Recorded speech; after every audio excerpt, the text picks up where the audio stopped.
walked into. I just need to say that like out loud at first, and then I can get on with my work of telling you what I do. I'm pretty nervous because this really isn't something I'm used to. I need to get up on stage and talk about myself is very rare um, for someone like me. I have chosen my career to be not seen most of the time unless I was forced to. Um, so yeah, but the more I prepare my presentation, the more I realize I need to start from the personal history because it's kind of like my guiding star. It's my personal beliefs and my struggles um, in the society to meet expectations of me as an individual in the society, and the roles that you are either born into or asked to play. Like most of my major life choices are about that, and so this is I'm just gonna I'm going to get naked. Sorry, you know what I mean, because if I don't tell you that, it's hard to answer questions like why do I want to do this, why do I end up here, why is it important I want to do it the way I do it. So I'm gonna start there, okay? So my yeah. So my I have a not a degree. I started higher education in English and American literature. So that's a really important part of me that you will probably see in my work. The work that I've done a lot is about literature and what comes out of it. I don't directly work with writers or books or publishing, but it's really like the core at the core of my aesthetics, if you like, and and values too. So if you hear me talk about writers, I'm very ungenerous. Like I really demand a lot of them, and that kind of comments really reflect what I expect artistic people to be. If like because I think they need to be very true, and it's not always that easy to stay true to yourself or the values. So anyway, so I started studying in English and American literature, and this was in Taiwan. So I'm from Taiwan. I grew up in Taiwan. My family has no relations elsewhere. Um, but I studied English and American literature, and at some point, and I was 19, or 18, 19, at some point I felt really oppressed within that structure because I felt that the teachers were really telling us what to think and not teaching us how to think. And it just got so, like, it annoyed me so much that I had to break free. And the problem was I got into that department through an unconventional route, and so I didn't have the choice to just change majors like most people do. I had to stop and start all over if I want to do something else. So usually, if you're a Taiwanese college student, you go in studying literature and you decide that you don't like it anymore. You take an exam within the university and then you go to sociology. It's no problem.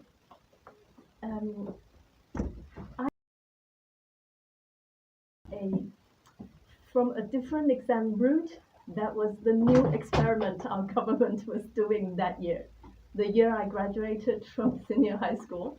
So I didn't have that choice. So what I needed to do if I wanted to do urban studies or geography, I would have to go back to studying all those pointless subjects for a year and then do another exam to come back and start on the first year. And all that is very much to do with the structure, something I cannot change. And that's very hard, hardwired and structured. And so my solution was quit university and think and just go out and get a job and think about what I want to do. And that really upset my father. And they come from a different background. They he had to give up education to earn a living so his older brother and his younger brother could have education. So seeing his daughter doing something like this really just he went crazy and he said a lot of awful things to me. And I was a really angry teenager. So to win the fight, I then set out to prove to him how good I was, just so I could win that fight. Because he said, "Oh, you're lying." And I told him why I wanted to quit. This does not exist in his generation. And then and he just said to me, "No, no, no, no, you're lying. You just you're quitting because you can't do cope." And I was so furious, like just you can't imagine how furious I was. And to win that fight, I went and took exams, applied for universities in the UK, and I found out there are ranks in the university, in the UK universities. And then I took the envelope and I went to his office and I just, like that, like teenagers do. And so accidentally, that's how I ended up really going to study in the UK. But everything I sort of put myself into, the time and the studies I dedicated myself into, even though I was just trying to win the fight, I didn't study or apply for anything that I didn't want to study. And so I got 3 offers from 3 different universities. They were all about urban studies. That's what I wanted to do. So my dad's friend, business associate at that time, kind of convinced him to just send me off because, from a parental point of view, this kind of rebellion is nothing. I wasn't going astray. I wasn't joining the gang. I just wanted to leave this university. That's awesome. So that's how I ended up in the UK.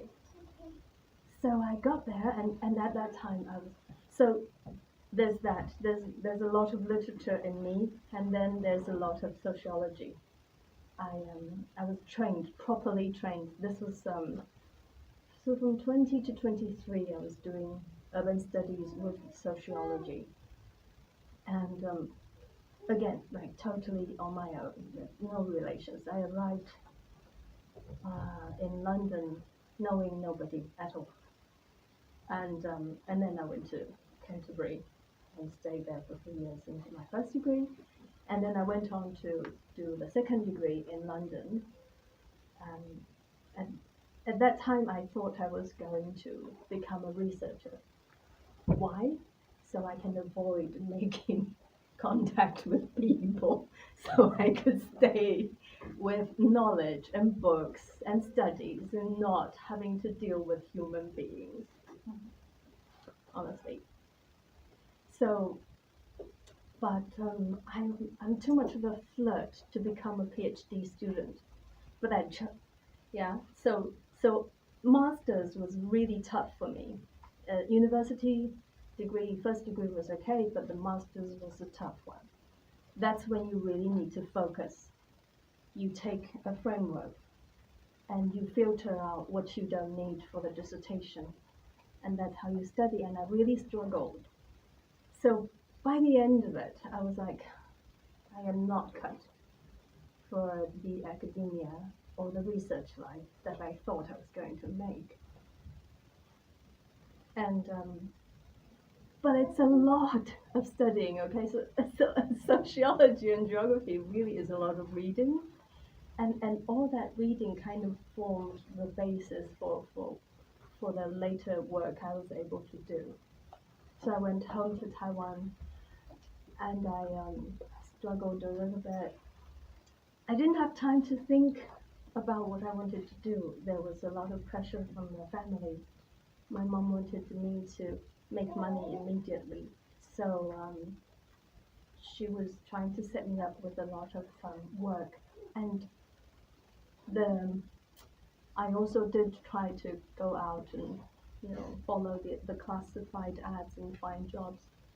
But again, it goes back to how I ended up quitting my university.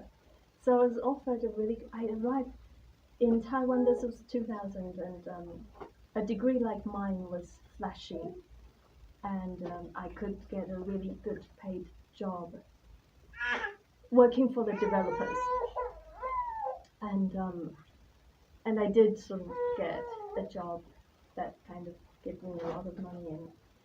But they want us to wear skirts Monday to Thursday, and they have a dress code, and I was like, I'm not studying in a convent. This is just. I don't know how many Chinese people or Taiwanese people or Japanese people you know, but my reaction or the discomfort it caused me was unusual. I could get no sympathy from anybody that was close to me. So that kind of just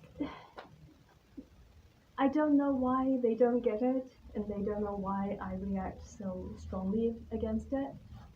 So I gave up this high-paid job, and I moved back to my city, Taichung, where there were no jobs for degrees like this. So I ended up teaching English for a little bit, minimum, just so that I could appease my mother while I tried to figure out what to do. And here comes this, the benefit of that hard studying was I didn't initially I didn't know that you could work as a freelance interpreter and translator. I didn't know that job like that existed, but I came across it, and I was like, so this may be something I could do. So I started to kind of do my research to find out how I could become a freelance interpreter and translator. And again, back to the society. Usually, and this is already an established system, and it's quite strict and quite exclusive. If you're not in the party, you're not in the party. So at that time there were two major institutions, higher education institutes that teach T&I, translation and interpreting, which is National Taiwan Normal University and National Furen Catholic University, the two. And you need to go in and you study for 3 years, and 3 at least, and then they will your teacher will decide whether you are qualified. But in the market there is there's no certificate. There's nothing. It's just a very small kind of very closed off, a bit like the modeling agency, kind of like that sort of thing. So if you don't know these people and you didn't study with them, you don't get jobs from them. That's basically it. And I sort of, I did my math. No, I'm not going there. I can't bear. So I decided to just give it a shot anyway, and eventually made it. And then I become, let's go back a little bit though. Why did I end up being the interpreter and translator? It's because jobs were offered to me. So these roles were offered to me before I knew there was a career that you could do. Does that make sense?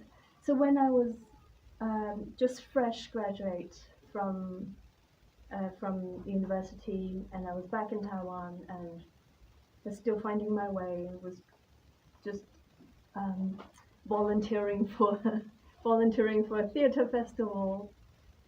People see me and they just give me that job, and that's kind of my life story as well. It, bear with me, it'll come together. It will come together. So I started doing that. I started translating and interpreting for between Chinese and English way before I knew there was a career that's interpreter, professional conference interpreter, something like that. Um, so that's kind of what gave me the ultimate push to really have a go at becoming a freelance, independent, um, an independent worker, because I'd already have experience in it. Why is this important? Because I've always struggled with imposter syndrome and lack of confidence to do what I want to do.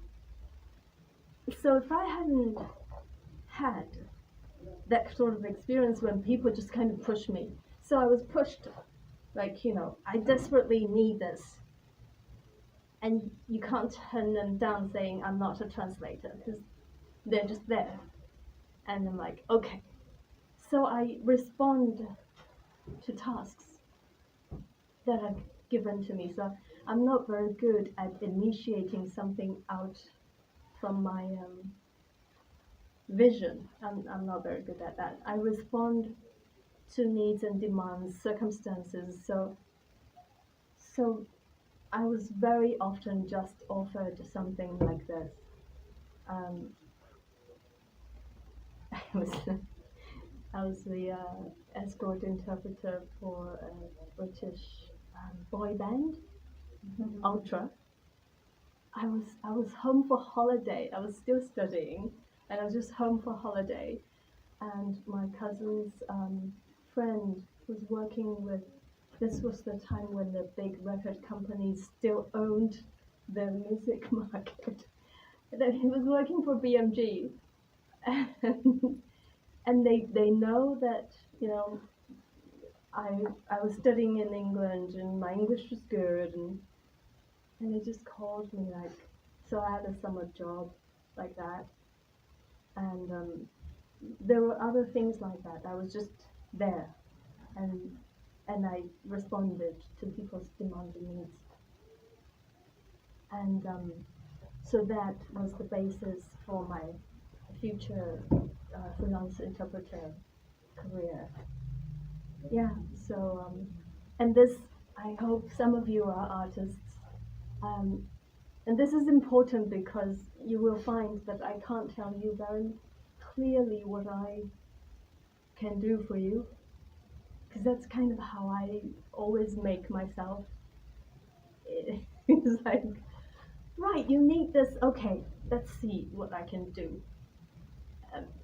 And I have, I'm not, how some people are everything. One person, like Kate Bush, she's everything, right? She produces, she basically choreographs herself. She just hires people to teach her how to make a move, and she choreographs her own music video. Like, some people are like that. Um, others evolve with people in sort of circumstances, and I'm like that, which is why I I can't really tell you what I am. If you ask me what I am, I can't really tell you, except that I facilitate. Because that really is ultimately, if you look at what I've done most of the time, that's what I do. In teaching as well, when I was the English teacher, and you have to understand something about in Taiwan, English teachers have a social status that is really high. Chinese people are terrified of English, so they feel very ashamed that they can't speak English. And also again, let's go back to the structure. English is the compulsory subject for every student of every subject. So you could be not, you could be totally disinterested in languages, but you still have to get a certain score. You need to pass or something, and and there are certain hours that are designated, they're mandatory. You just have to do it. So English teachers are the objects of hate. Yeah, if you're there and you're like me, I was there. I was teaching first year university students, and I was like, you've got to show me something before I give you a grade. They hate me for that. But for me, that's integrity. I can't just do this, and that's why I quit teaching at university as well. It's so hard. So I'm sorry, why did I talk about that? There was this talking about, right? I was talking about the social status. But what was important about that social status? Help me, sorry. Big push. Yeah. The previous. I think you didn't share with us. You were lost in your thoughts. It's okay. I was going somewhere, like maybe it will come back to me. Let me have a peek at my notes. Um,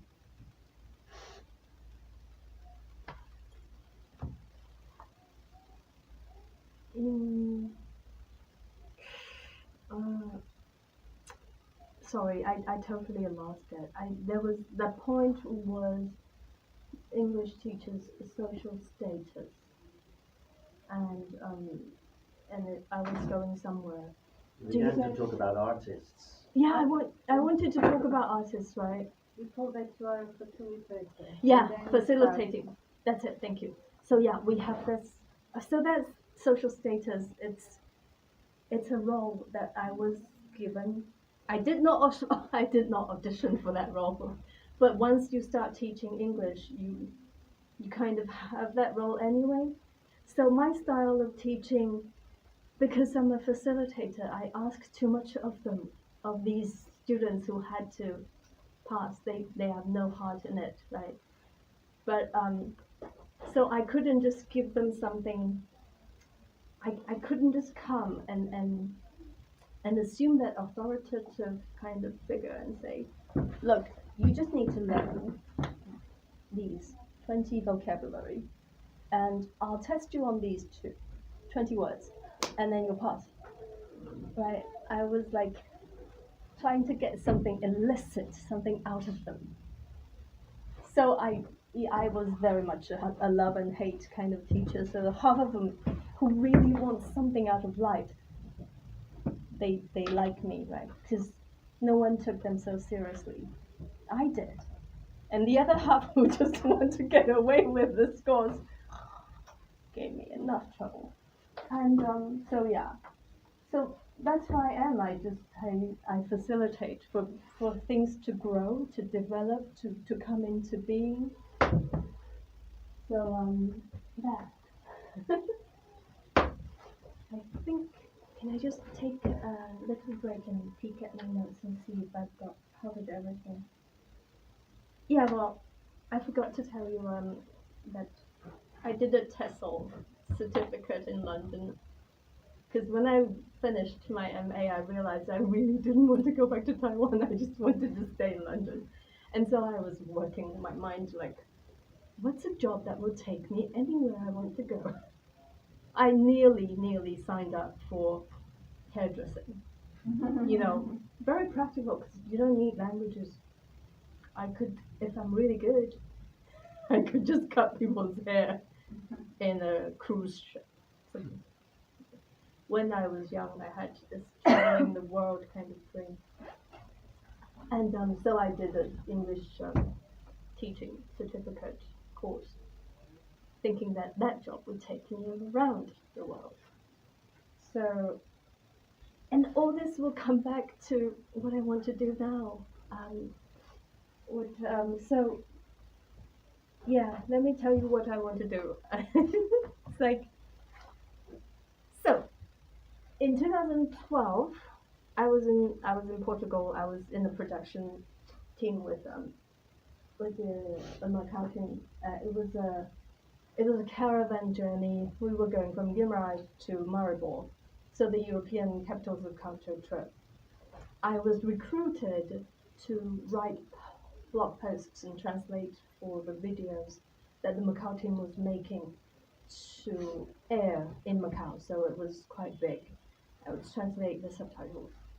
On the journey, though, we came into contact with the others, and they started to think, you could do this for me. So they gave me the idea to eventually come here 10 years later, what I do. So they were like, you can try and promote our works in Taiwan in the East. People know very little about Taiwan. I mean, I'm grateful if you don't think we're Thailand. Um, but I don't know what I didn't know, and I don't know what they saw in me. But again, like they were like, so they gave me the videos of their works. They gave me press release, press pack. So I did. I went home and I went to Hong. When I was in Macau, I met up with some theater producer friends, and I did my, you know, share. And I was working with the National Theater of Taiwan as well as a freelance part-time translator. But one of their programmers is was my classmate at university in literature, and so I did all that. I introduced them. I I had no power really in making that happen, but I did it anyway. And some of them did end up going to Macau for Macau Fringe Festival. Yeah, and good for them. But that's how I kind of started thinking. Okay, they saw something in me that I didn't see. Very so so I started thinking about that, and I talked with my friends and other people, and during that time uh, different work came into being. One of them is this English reading party. So this was my desperate attempt to try and save the independent bookshop from going out of business. So there was an indie bookshop slash cafe that I used to work as a translator, and there would be days when I was the only customer, and one day I got really worried. I was like, "You're going to go out of business. We need to get customers in. How do we do this?" And now I thought of this. People really want to learn English in Taiwan. Let's do that. But I can't go back to the kind of teaching that was, structured. So I had to come up with something really, really new. And I thought of having, again, eliciting things out of people. So they come and think that their English is bad, but you're usually better than you think, and it's turned out to be true. So anyway, I worked with the bookshop owner at that time. At that time, was a good friend of mine, and we came up with a payment scheme. It really was more of a charity if you consider what work has been put into it by me and the hours I had to sit with them. We were charging just enough so that they feel the pain to give up if they pay. So we pay them, we charge them enough so that they feel like if I give up this much amount of money, it's painful, but not a lot, so that they would have to consider paying. So it's really like it doesn't hurt to pay, but it hurts to lose. That's what we did, and secretly, I was trying to get ideas into them. So I put a lot of thought into choosing the books. They were all um, thought-provoking, or just in one way or the other, it exposes them. gets them out of the comfort zone, and I break and I also had to try and find the ones that they can't find Chinese translations, and then I break them into 12 weeks, and I have them read on their own, because I was like, okay, I'm not going to be your dictionary. You do your own dictionary. You look it up if you have a word. But you will find that there are a lot of sentences that you don't understand, even though you understand every word of it. We'll talk about that when we meet. And it's turned out to be more of a success than I expected it to be. That because, like I said, if you believe in them, they really do rise up to that challenge. And they feel it. So by the end, everyone was so proud of themselves for reading one book that is English, and they did it on their own. So I was just facilitating. Again, I'm not feeding anything. It's all theirs. So that was something that came out of my trying to save the bookshop. um, we relied on people when they come to the book reading, they will order drinks, and that will bring revenue to the bookshop. And so I did that. That was literature. Happened in 2018. This was also literature. Do you want to see it bigger? I don't know. Oh, and this is what I've done. I write an intro to the book. So it's a bit like a review, but I also need to make it. That's the date. See, this is yeah, that's the date. And then I'm sorry, most of you won't be able to read, but this is what I have to do, just to show you what I can do. It's like, I'm sorry. This is a matchmaking process. I'm trying to look for artists who will give me a first chance to work with them, to see if I can be useful in what they want to achieve as well. So yeah, so I need to give them a bit of a bait, yeah, making it interesting enough, but not telling them that it's going to really rock their core values. I didn't know it was going to happen. Yes, joke. That was a joke. I didn't know it was going to happen. It happened without me knowing. This Dark Room is a really important book. So Rachel Scheifert was a German dissident. She was bullied when she was young in Britain. She's, English. This is shortlisted for Booker Prize literature, and this is a novel made of 3 stories, and the central character were 3 young German people. So the first one is someone who is slightly crippled, so can't go to war, but he's all for the Nazi glory and stuff. And so there's a lot of that psychological.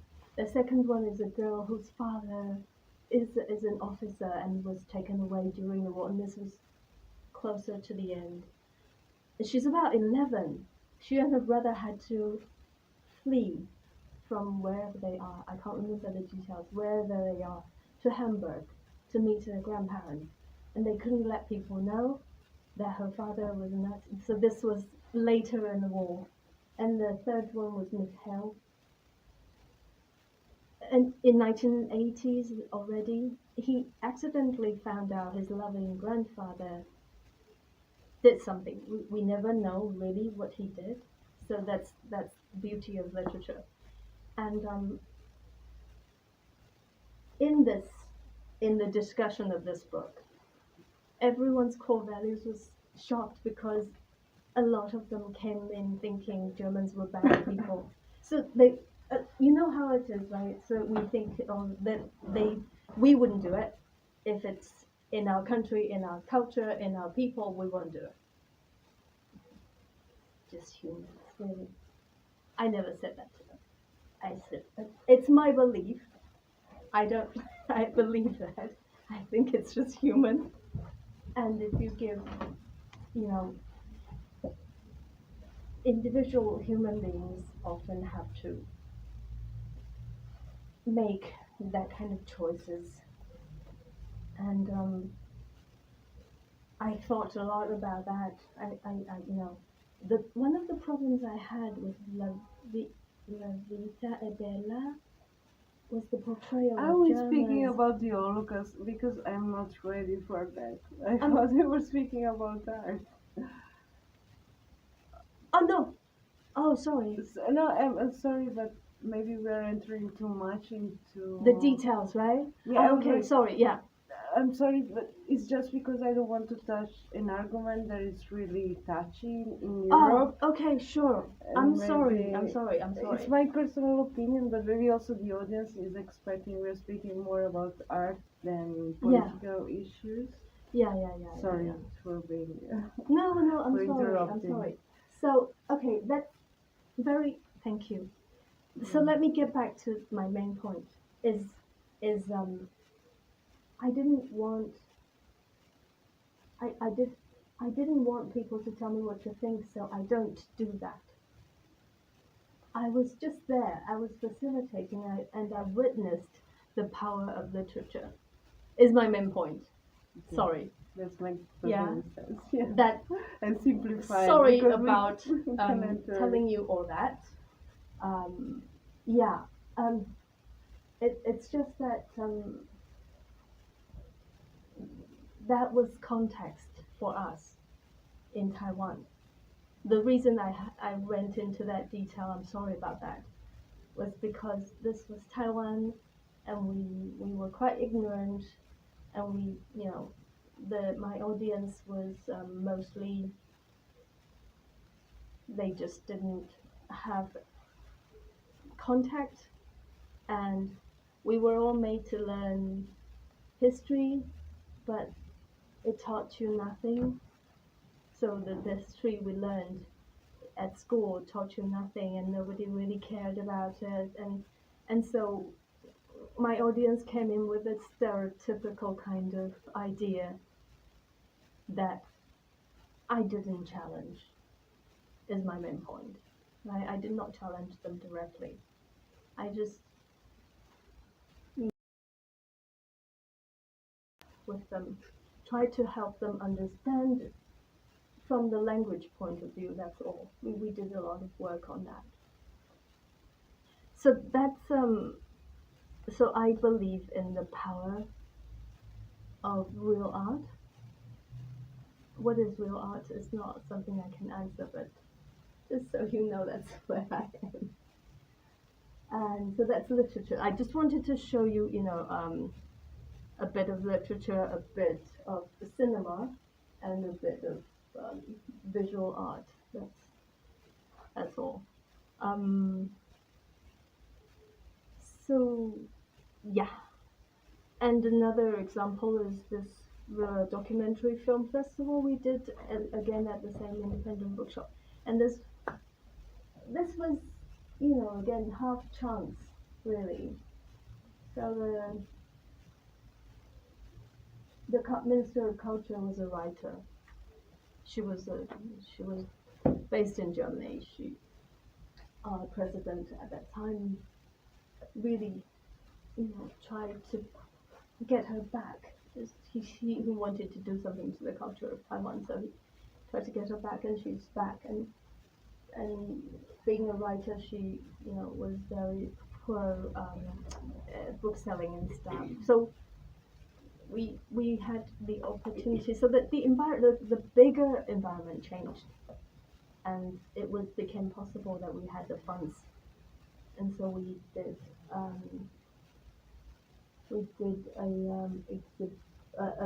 a documentary film festival that was commenting on something that happened in my city, in Taichung. So can I talk about it, or should I just maybe, yeah, no, I won't give you the details. So that's the bookshop. And that's what we then turned it into something like that. And my role in it was again just kind of so I wrote to this German filmmaker telling him that we want to do this, and he then you know introduced me to his co-director, and we had the Asian premiere of their latest documentary film they made that year. And this is an agreement to say that you can all read this. It's hereby I agree whatever is you know given the right to use my film. So all that's kind of where I was.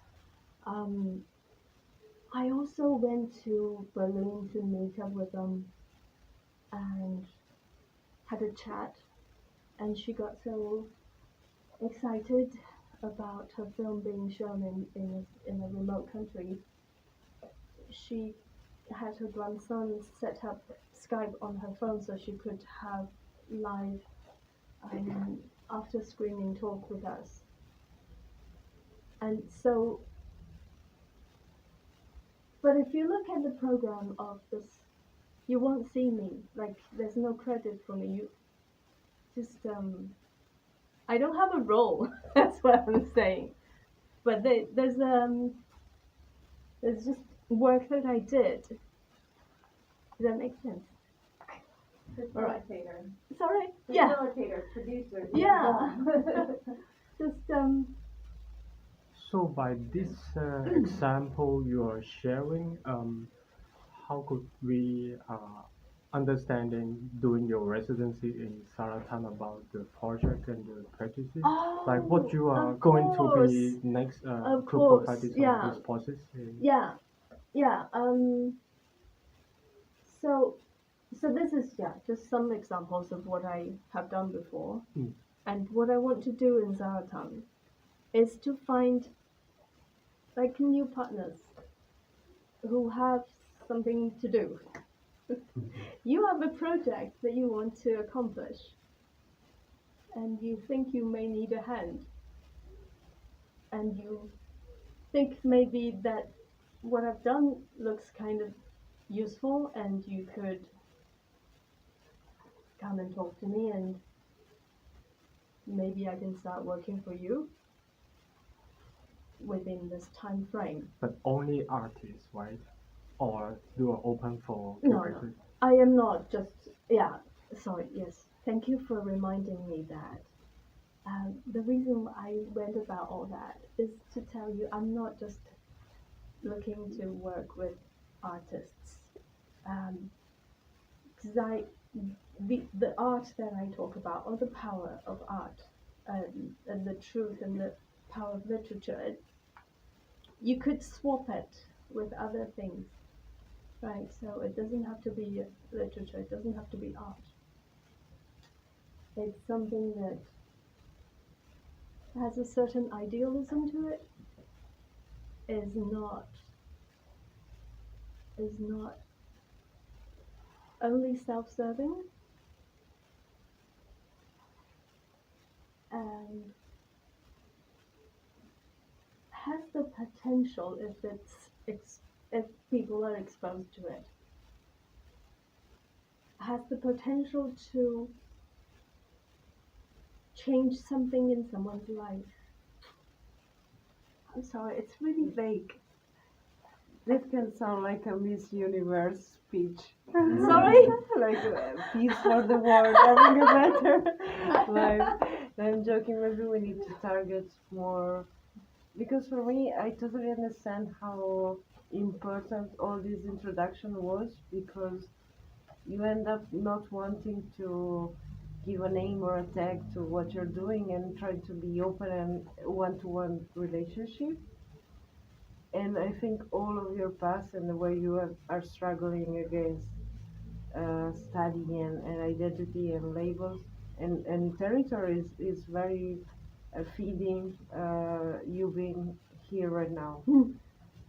maybe what is unclear for us, and but that's why you are in residency, and I would appreciate if you were a business perfect, just defined startup with a banner, and you weren't, you would not be here. We are a research space, and I really appreciate the way you want to create the question before offering an answer somehow. I think that's your kind of approach in life, Yeah.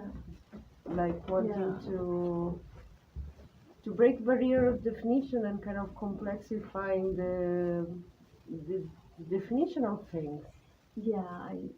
Yeah. Yeah. I tend to ask questions. Yes. Thank you.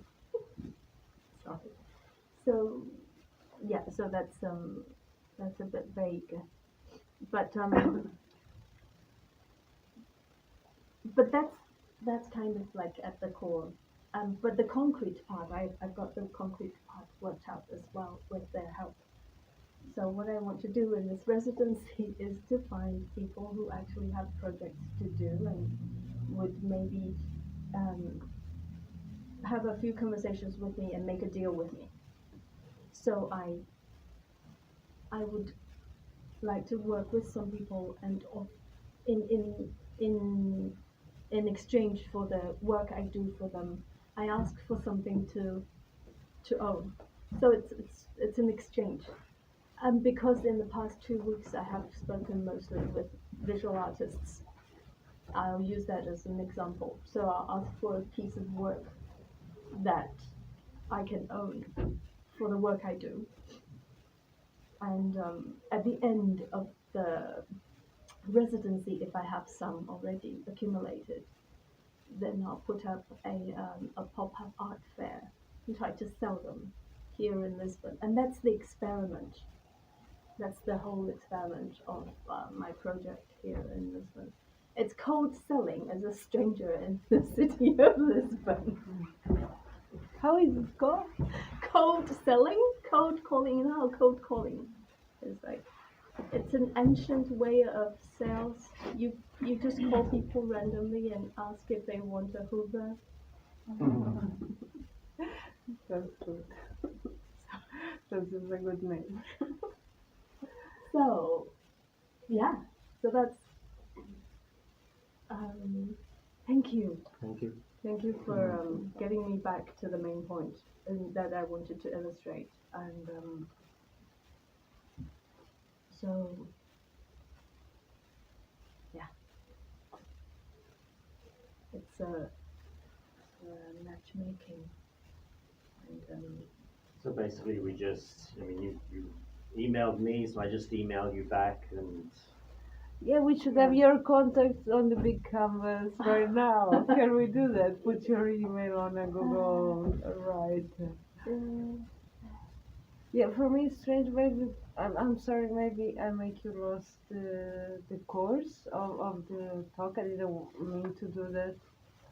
Like for me, something special about her research is that she's not coming saying I have something exactly ready to give, but as a human being, I have all these characteristics that define me, and normally it happens to me naturally, which is true. Like she's been here a couple of weeks, and it has happened naturally in terms of encounter with humans and sharing.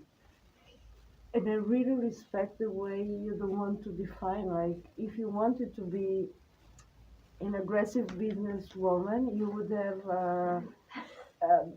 A brand, you would have immediately a site, and I don't think it's your intention, which No. is something yes.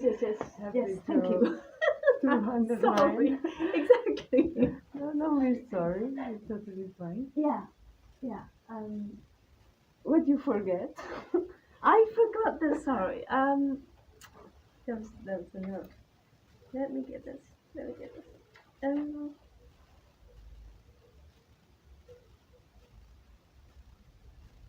yeah, it's because the business part of it. Sorry, I should tell you about this business part. The business part. I need to write a business plan so I can apply for visa to live in Europe. If I if I didn't need that, I would probably just start freelancing already, which is what I did in Taiwan, right? So yeah, that. So I need to write a business plan for the government to apply for visa. Or maybe not. Like how? I mean, you're already planting seed, and it's funny for me that you're saying I'm not starting as a freelancer. You are, like, you are, but maybe it's your way to proceeding in life is more about what happened next and what is my next encounter, more than plan and announcing and then don't matching your own expectation. Can it be? Like something I really appreciate on your way of being in life is really being open to give and receive, which is something a few people have. You can have a perfect plan, business plan, a startup, cultural industry, conquer a super diabolic plan, but in the end, everything ends up to being human, and culture and heart is a very sensitive place where to be. Yeah. I think you are a very sensitive person, Yeah, sorry. and that's why you have the skill in you. The thing you're not able, probably you you don't want to communicate it as a business plan. You want to communicate as this is me and that's what I want to do in life. And I really appreciate this decision. It's different from business plan. I don't like the word. Yeah, thank you very much. And I'm sorry.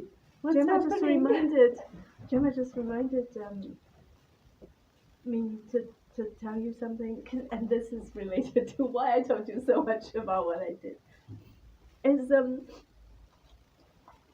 I need to tell you all that so that you don't get the wrong ideas if you're an artist or anyone who's looking to work with me. You don't get the wrong ideas that I'm really just here to offer, and I don't want to lie and say I'm offering all this. I'm not asking much of you. It's not like that. You need to know. I have trainings in social sciences, and I'll always be that would always be my concern. That it's something greater. Some people work with artists and they work with that person only. They're in love with that person and they do anything. I'm not like that. I don't want to make you. I don't want to, so that you misunderstand. So there are. I have my own concerns.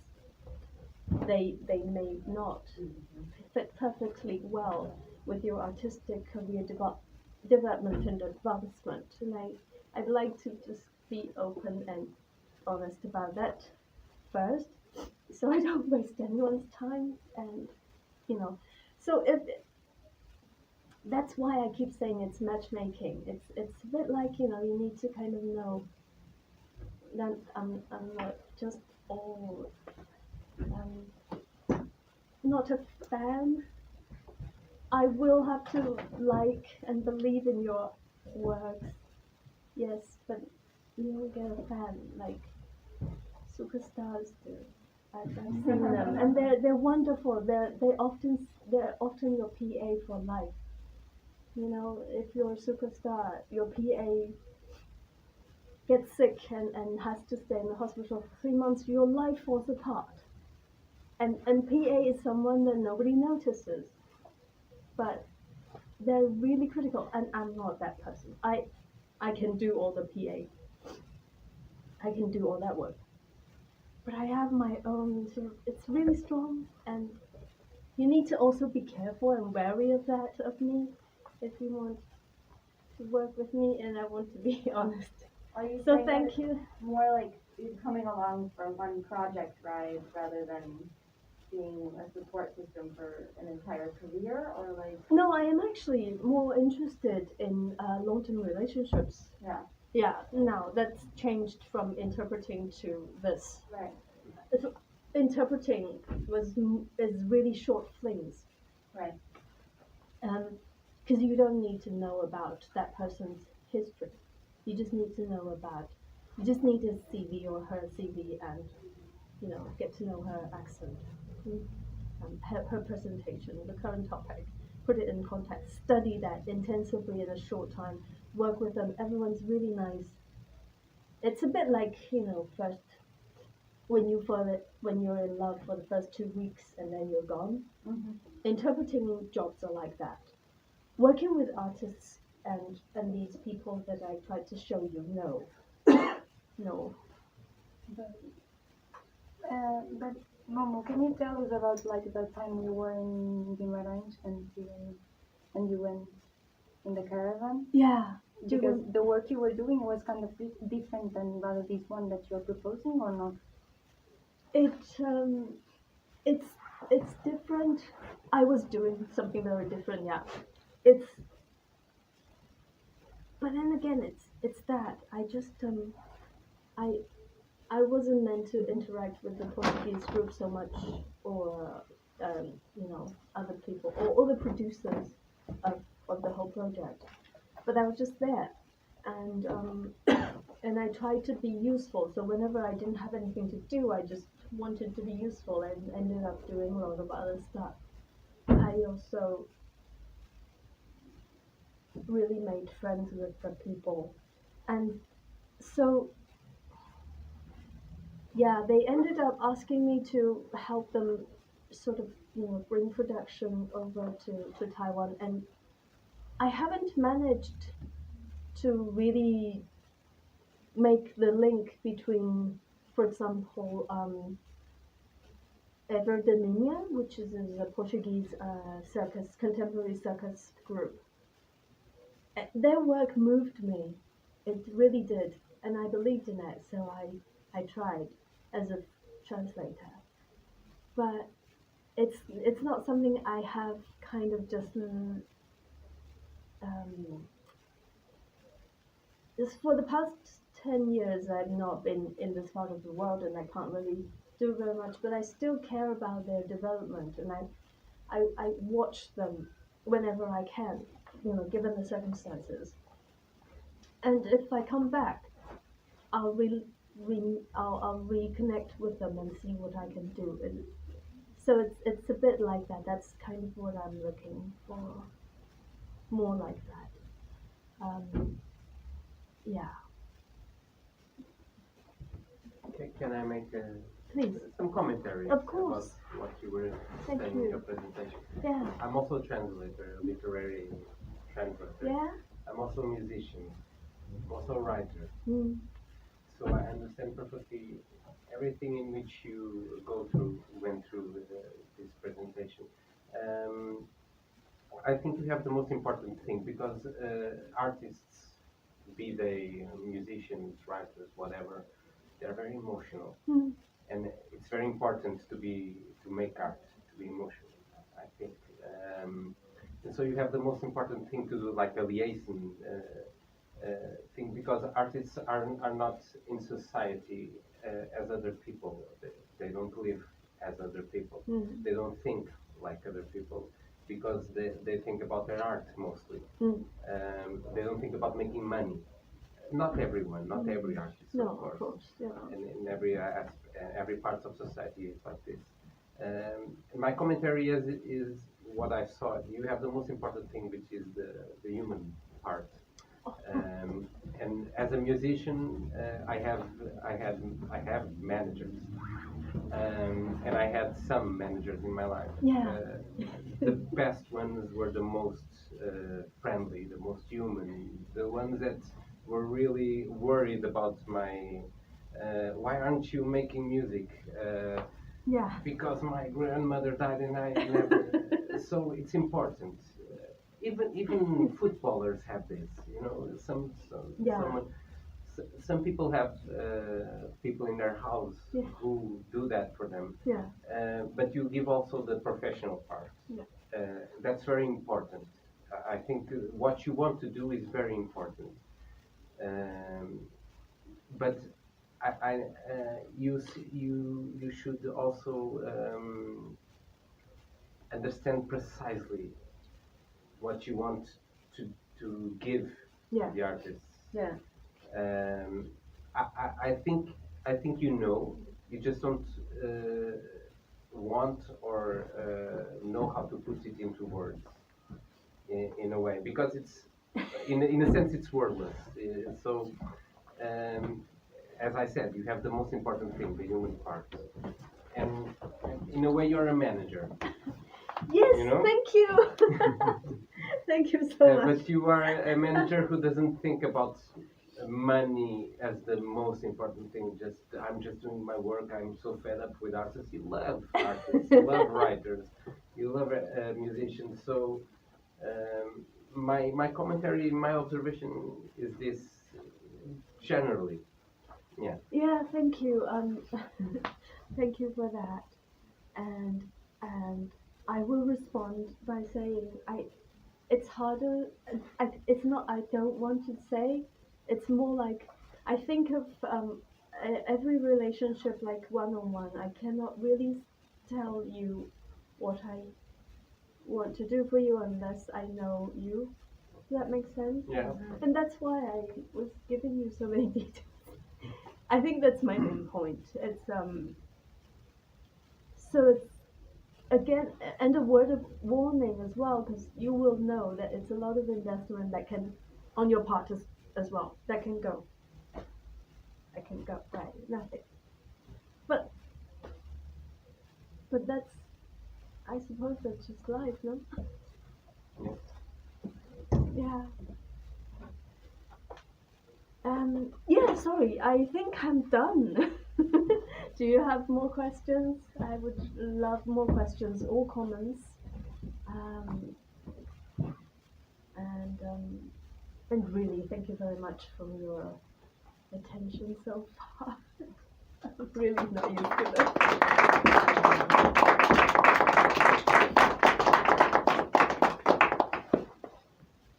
Yeah, I think everyone has some question, but maybe we take it one to one. Okay. You know, just to also Yeah. take some heaviness. I think, yeah, I don't know.